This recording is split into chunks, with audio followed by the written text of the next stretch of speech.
Hi everyone and welcome back. So this time around we're going to talk about MUET CEFR Align, a new format that will be out for MUET Session 1 2021. This is according to the document given by MEC for the year 2021 onwards.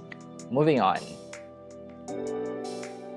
So here the definition of CEFR. So if you ask me, what is CEFR? CEFR stands for the Common European Framework of Reference for Languages.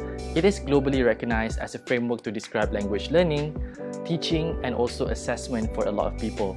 CEFR provides description of what foreign and second language learners can do in terms of listening, speaking, reading, and writing at 6 different levels as follows.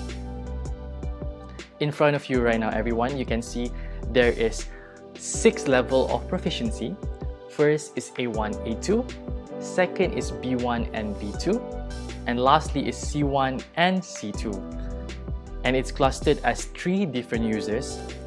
First is basic user A1 and A2. And secondly is independent user B1 and B2. And lastly, proficient user. If you're really good in the language, you'll be put under proficient users C1 and C2.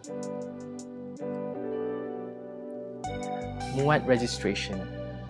So registration for MUET and MUET On Demand MOD can be made online through the MEC portal. As in the description later, I'll put it down there. The dates of the registration will be advertised by MEC in local newspapers or in the MEC portal, or even if you can check their social media like Instagram, Facebook, and also Twitter. The validity of this exam is for 5 years. That means after you get the results for the course of 5 years, you can use that certificate to enter university. The latest MUET components. This is different from the MUET component before, where they have different weightage for each MUET paper. But for MUET, this time around, everything is equal. 25%, 25%, 25%, and another 25%, which means everything is 100%. First, let's start with listening paper, 25%. Next is speaking paper, 25% also.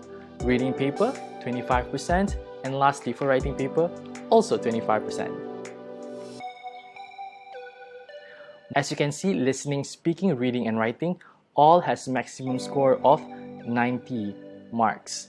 And if you equate that score, that means tambah-tambah score, it will be 360 marks. And 360 marks can be translated as the next one, if you can see over there. Aggregated score. So the aggregated score starts from 1 until 360. You will be put under bands as well, band like band 1, band 2, band 2.5, 3.0, and so on until band 5+. What does the band do? The band will put you under proficient user, C1, C2, independent user, B1, B2, or if you're a basic user, you will be put under A1 and A2 as follows. According to the meter I showed you just now, the level of CEFR. Alright everyone, so right now I'm explaining about listening paper. Listening paper, the weightage is 25% and it will be conducted for 50 minutes, as you can see in this slide. Alright, so for listening paper, there's part 1, part 2, part 3, part 4, and lastly part 5. You'll be listening to audio recording. So the text type here, it might be, for part 1 might be dialogue, part 2 might be monologue, part 3 might be monologue with 3 speakers, part 4 will be dialogue, and lastly short dialogue for part 5. And you will be answering 30 questions. So in this listening paper, you will be answering mostly MCQ questions except for part 3, which is multiple matching for 5 options. Moving on. We'll be talking again about speaking. So speaking, it's 25% and it is for 30 minutes. So in this 30 minutes, there will be 2 parts. Part 1 will be individual presentation and part 2 will be group discussion. For part 1, individual presentation is based on a written prompt. You'll be given a written prompt, read and prepare, and after that you'll be speaking for 2 minutes. And for part 2, it will be a group discussion. That means you and your mates inside the group, and then you will be discussing based on a written question and 5 prompts in the form of mind map. So you have 3 minutes to prepare and 8 to 12 minutes for you to discuss and come up with a conclusion. Next, for reading paper 3, again you have 25%, and right now you have 75 minutes for you to answer 40 questions. For test part 1, part 2, part 3, part 4, part 5, part 6 and part 7, you'll be given different types of text, and based on that text you have to answer 40 questions, and the question type as usual will be MCQ, multiple choice questions. So for writing paper, which is your last paper, for the last paper, again, you have the weightage of 25% and you have to answer the paper for 75 minutes. In the 75 minutes, there are 2 tasks. Task 1, which is writing a reply letter or writing a reply email, and task 2, you'll be writing an essay. So there will be 2 different types of different stimulus. First will be a letter or email, and second will be a statement. For task 1, when you receive the email, that means in the exam paper you have that email and you read it, and after that you have to reply the email, and then you have to reply in at least 100 words. And for task 2, you'll be given a statement and you will have to answer based on the statement, whether it's discursive, argumentative or problem solution kind of essay. And here you have to write at least 250 words. Why MUET? And who is MUET for? MUET is for people who actually want to enter university. Tak kisahlah, you yourself or your brother, your sister who wants to enter university. And why MUET? There's 2 answers for that.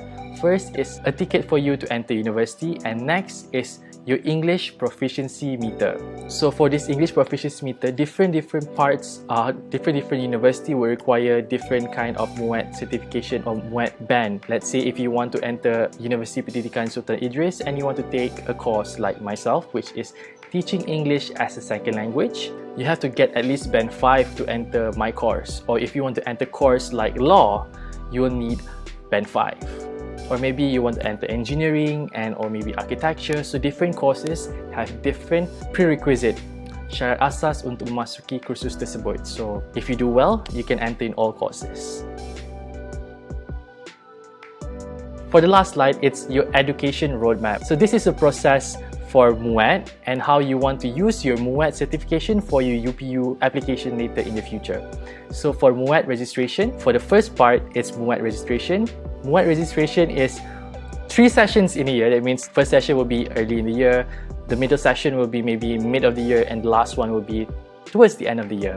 And once you register yourself for the MUET session, and then you'll be having a class with your teacher. You'll be conducted in your pre-uni, Form 6, or maybe in your college. And then next will be your MUET exam. Once you're ready with your class, you will have to sit for MUET exam.